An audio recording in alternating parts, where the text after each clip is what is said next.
नमस्कार।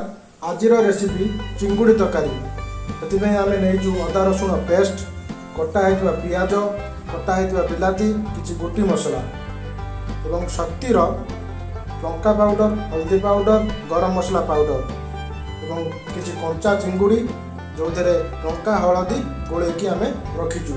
कड़ाईटी गरम करवा किसी तेल नवा चिंगुड़ी फ्राए करने तेलटी गरम हो जाए चिंगुड़ी तादेह पकेबा कड़ाई रे भल भाव फ्राए करवा। चिंगुड़ी अधा फ्राए करेंगे कारण तरकारी आम सीझेबा। देखु फ्राए हे आमर कंप्लीट हो जाए। कड़ाईटी गरम करवा किसी तेल नवा तेल गरम होला पर किसी गोटी मसला ऐड करवा एवं तादेह किसी कटा होता पियाज आम ऐड करवा। भल भाव पियाज टी जारिबा ब्राउन होला पर्यंत। से लंका गुंड ऐड करवा गोटे चामच, हल्दी पाउडर आधा चामच, ये आमर घरोई प्रणाली प्रस्तुत होची चिंगुड़ी तरकारी। अदा रसुण पेस्ट ऐड करवा भल भाव मिक्स करनवा।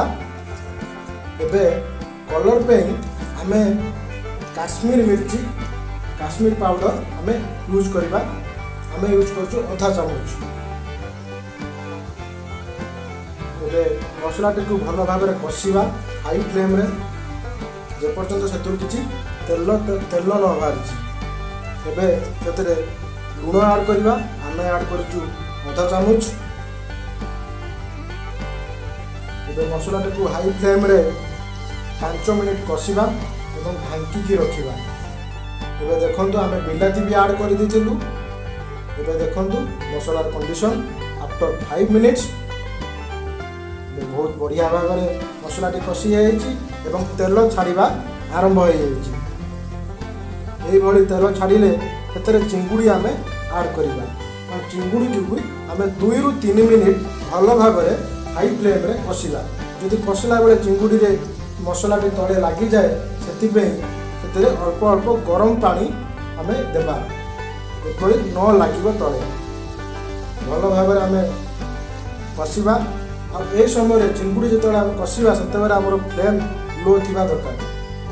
देखो चिंगुड़ी टी कम्प्लीटली भल भाव कषि झोल जी दरकार से अनुसार आम से पानी देवा। आम से पानी ऐड कर देचु एवं ढांकी रखा। 5 मिनिट फुटिला तरकार ये बढ़िया बढ़िया फ्लेवर आसी जाइए। से आम ऐड करवा किसी कटा होता धनिया पत्र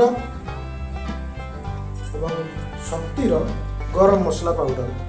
आज्ञा हाँ रोषे हम टेस्टी व्यवहार कले मसला शक्ति बहुत बढ़िया बास्ना। आमर चिंगुड़ी तरकारी रेडी हो जाए। आप घरे बनातु खातु केमिति लगे कमेंट बॉक्स रे निश्चित जनातु।